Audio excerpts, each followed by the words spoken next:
Ladies and gentlemen, welcome to a very special edition of Ohio Valley Wrestling. You are in Danny Davis Arena, and I am Gilbert Corsi, joined alongside majority owner Dean Hill. It is my privilege at this time to welcome very special... I have somebody that knew what we were going to do tonight. He asked if he could be here. He played such a huge role in OVW for so many years. I asked him to come as a surprise. Could I have him come out now, please? It's Al Ladies and Snow. gentlemen, Oh, man! Al Snow! Al Snow's back! Wow! Now that's a surprise. It's been a year since we've seen Al Snow in the Davis Arena. Been longer than that since Al Snow showed his head in the Davis Arena. Again, ladies and gentlemen, it is a big, historic night for us here in Ohio Valley Wrestling. I'm seeing a few familiar faces in the crowd as well. Without any further ado, I'd like to welcome the Commissioner of the Kentucky Boxing and Wrestling Commission, Tim Gunnerman, and Chairman Chad Miller.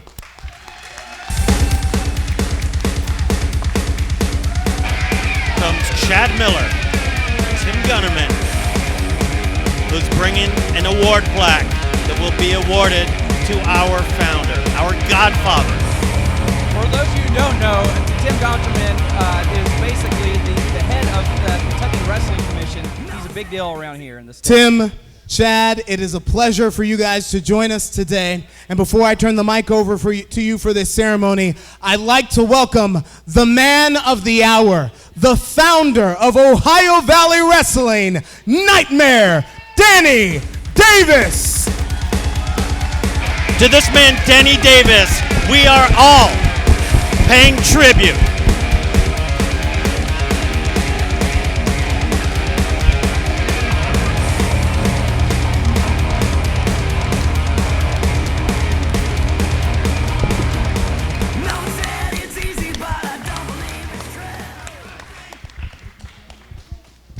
Chad Miller, I'll turn it over to you for the presentation of this Lifetime Achievement Award. Absolutely. Thank you very much. Very few times in my life I've been able to stand beside a legend such as Danny Davis.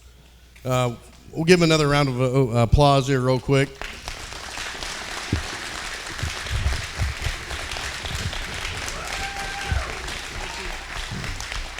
So with that being said, this is an inaugural award, and this is what we would like to refer to as a legacy award. Over the years, you know, the Davis family, not only with Danny, but also his other family, precluding him, were able to really make an impact on combat sports here in the state of Kentucky. When I became chairman of the Boxing and Wrestling Commission last May, I looked at what we had going on here, and there was one bright spot, and that's OVW Wrestling. And that's all surrounding you guys in the crowd, that's surrounding the athletes here on the floor. And I can say that it's been an excellent experience. And what we want to do, we want to look at this award, and we originally want to start a Hall of Fame. And so this year, we wanted to start that off on the right foot. We looked at things, and we looked at the athletes, and we looked at the trainers, and we looked at the managers, and we said, okay, who is the representative of what we're trying to accomplish as a commission and what we're trying to do with our athletes and send them on to the next level? And I believe this is the 934th taping, from what I understand. It's the second longest running wrestling program in the United States, which is to be commended right there in itself. And also, if you looked at the history, 11 of the last 13 WrestleManias, there's been at least 5 people on that roster that have been involved with that program, whether on stage or behind camera. That's just nothing short of spectacular. And then you start thinking about all the talent that has appeared on the main stage, we call the grand stage, whether it be WWE or over in Japan, wrestling in front of 85,000 fans a night. And over 200 of them have to thank Mr. Danny Davis. And the most important and impressive thing I've got to say are the millions of dollars that he's raised for charity over the years, for underprivileged kids, for Catholic charities, for the local environments, local community, just nothing short of spectacular. So with that being said, a man of such high class, such high character, and such high caliber, he really raises a bar for every single promoter and every single athlete that we have involved in combat sports today, not only here in Kentucky, but also across the country and even in the world. And so with that tonight, we want to honor Mr. Davis I'm going to just read from the plaque real quick. We look at this, we're celebrating an individual diligently for the advancement of combat sports in Kentucky, mentors athletes in combat sports, and participates in community and civic engagement. And with that being said, I have no higher honor than I can ever have in my life right here tonight than to give this award, and also give this award in perpetuity to an individual that represents Mr. Davis. Thank you very much for everything you've done for our community. Thank you for everything you've done for our state. And thank you for everything you've done for our country. With that being said, I want to turn the mic over to you, and I can't thank you enough for what you do. Thank you. Wonderfully said, Mr. Thank you, Miller. Mr. Miller. I certainly appreciate it. Thank you, Tim. Thank you, Dean. Thank you, Gilbert. Thank you, Al. And most definitely, thanks to all the fans who have supported OVW all these years, because thank you. Thank you.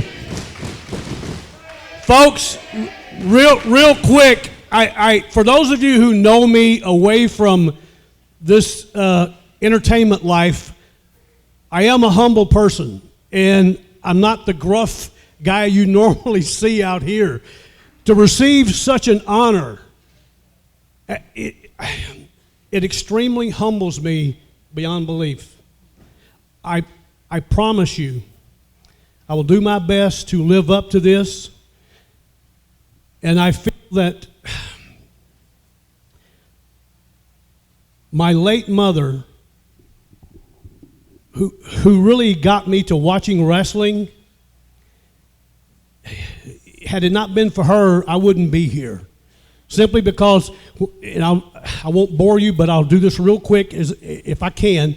When I was 5 and 6 years old, I used to sit on my grandfather's knee on my mother's side. It was her dad, and we would watch the old-time wrestling in black and white, and he would have his pocket knife in his hand, and he would be this close, like 2 feet from the TV, and he would have his pocket knife in his hand, and he would say to the bad guys, "I'll cut you, you dirty SOB." And that's my first recollection of wrestling, and that came from my grandpa. Oh, my mother, as I grew up, we used to watch local wrestling, and I always said to my mom, "Boy, one day I would like to do that because I think I could do it. I really think I could." Even though I was, a little runt, I always thought I could do it. So as the years passed, I got married, had 3 kids. I'm working a retail job. My mom calls me one day and says, "Dan, there's a wrestling show at the Jackson, Tennessee Coliseum, and the ad in the paper says if you want to learn to be a wrestler, you be out back at 5 o'clock and you might get your chance." Well, I had a family, and I had a real good job, and I lived 100 miles away.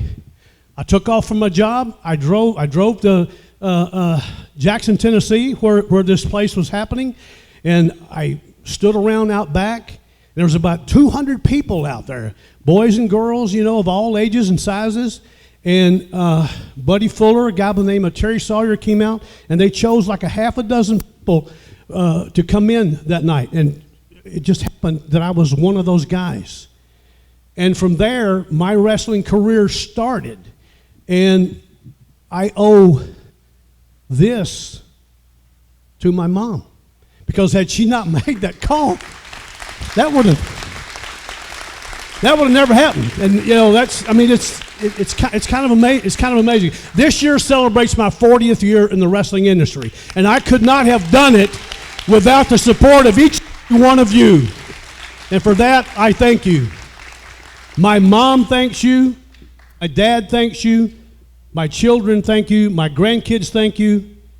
And I assure you, I thank you. God bless you. I want to say one thing to you, my dear friend.